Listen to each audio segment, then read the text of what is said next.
جمعية الدعوة والإرشاد وتوعية الجاليات بمحافظة بدر.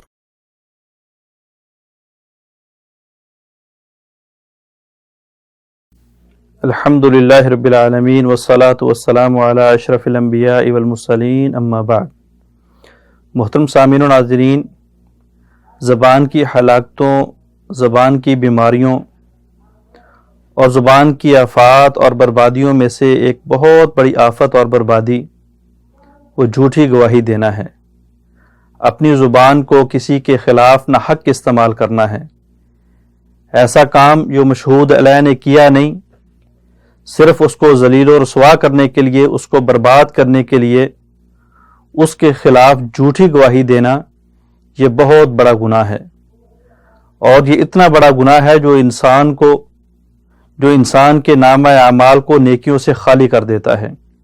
اور اللہ تعالیٰ نے قرآن مجید کے اندر بارہا اس چیز سے منع کیا ہے. فرمایا فَاجْتَنِبُوا الرِّجْسَ مِنَ الْأَوْثَانِ وَاجْتَنِبُوا قَوْلَ الزُّورِ کہ لوگوں اپنے آپ کو بتوں کی گندگی سے بھی بچاؤ اور اپنے آپ کو جھوٹی گواہی دینے سے بھی بچاؤ.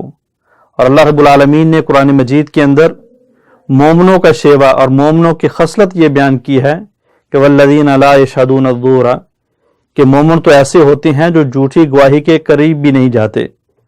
مومن وہ لوگ ہوتے ہیں جو جھوٹی گواہی نہیں دیتے. جھوٹی گواہی کتنا بڑا گناہ ہے، یہ اکبر الکبائر ہے، اعظم المنکرات ہے.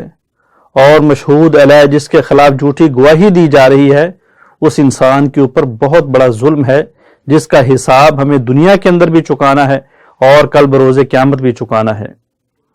حضرت ابو بکر رضی اللہ تعالیٰ عنہ اس حدیث کے راوی ہیں، بخاری شریف کی روایت ہے.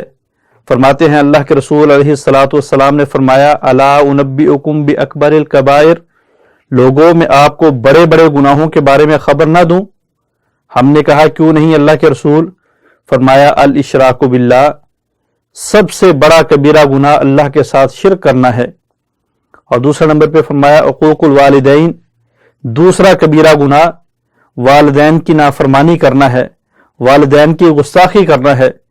اور پھر فرماتے ہیں کہ آقا علیہ الصلوۃ والسلام ٹیک لگا کے بیٹھے ہوئے تھے، آپ نے ٹیک چھوڑ دی، سیدھے ہو کے بیٹھ گئے. فرمایا الا وقول الزور وشہادت الزور الا وقول الزور وشہادت الزور کہ لوگوں خبردار بچ جاؤ، بہت بڑا گناہ ہے جھوٹی بات کرنا اور جھوٹی گواہی دینا، جھوٹی بات کرنا اور جھوٹی گواہی دینا. حضرت ابو بکر رضی اللہ تعالیٰ عنہ کہتے ہیں کہ ہمیں آپ کے اوپر ترس آنے لگ گیا اور میں نے اپنے دل کے اندر سوچا کہ اللہ کے رسول علیہ الصلوۃ والسلام اپنے آپ کے اوپر مہربانی کرتے ہوئے، اپنے آپ کے اوپر رفق کرتے ہوئے خاموش کیوں نہیں ہو جاتے؟ اللہ کے رسول علیہ الصلوۃ والسلام نے جھوٹی گواہی سے اس قدر کیوں ڈرایا؟ اس لیے کہ عمومی طور پہ لوگ بڑی آسانی کے ساتھ اس گناہ کے اندر مبتلا ہو جاتے ہیں.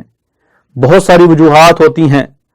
حسد اور بغض ہوتا ہے مشہود علیہ کے خلاف، اس کے ساتھ عداوت ہوتی ہے، اس کے ساتھ دشمنی ہوتی ہے. انسان اس دشمنی کی آڑ میں اس کے خلاف جھوٹی گواہی دے دیتا ہے.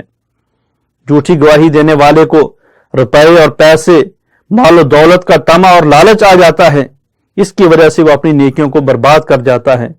اس سے بھی بڑھ کے کہ چل آج میں تیرے کام، کل تو میرے کام، فی الحال اس وقت اسے اس سے کوئی لینا دینا نہیں، صرف اور صرف اپنی یاری کو پختہ کرنے کے لیے، اپنے تعلق کو پختہ کرنے کے لیے وہ اس وقت اس عدالت میں جا کے، تھانے میں جا کے اس کے خلاف جھوٹی گواہی دے دیتا ہے تاکہ کل برے وقت میں تو میرے کام آنا.